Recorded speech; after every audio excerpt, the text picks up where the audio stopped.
Okay, you guys remember that when we did prepositional phrases, the prepositional phrase as a whole acted as one single thing. It was, an adjective or it was an adverb, prepositional phrase as a whole.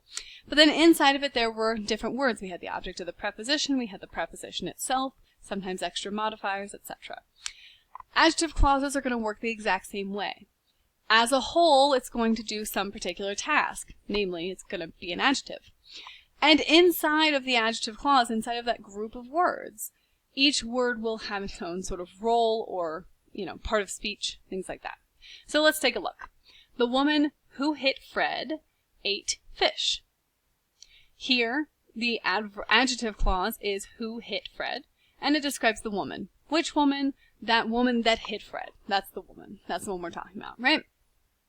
And inside of the clause who hit Fred, you have a subject, verb, and direct object.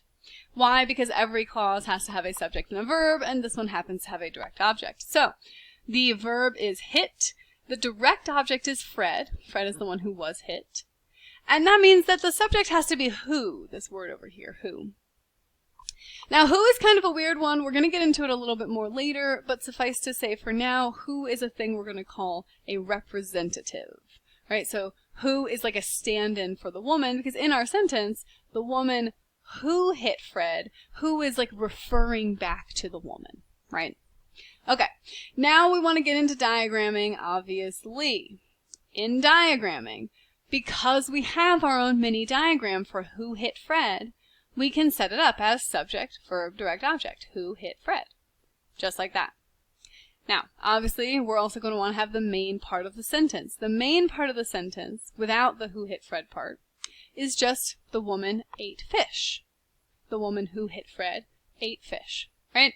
And so we have, again, subject, verb, direct object. The fish is the thing that was eaten. The woman did the eating. Subject, verb, direct object. Cool. Now, what we're going to do in order to diagram these adjective clauses is we're just going to put it directly under the thing that it modifies. What does who hit Fred modify? It modifies the woman. Notice how our lovely big L shape attaches directly to woman up here. And so we come down and we have our own little mini diagram. So big L shape, who hit Fred, separated by our lovely little vertical bars. All of our vertical bars are nice and big, not like super teensy and wimpy. And that's how we do that. You guys are going to practice this a bunch. Ready, set, go.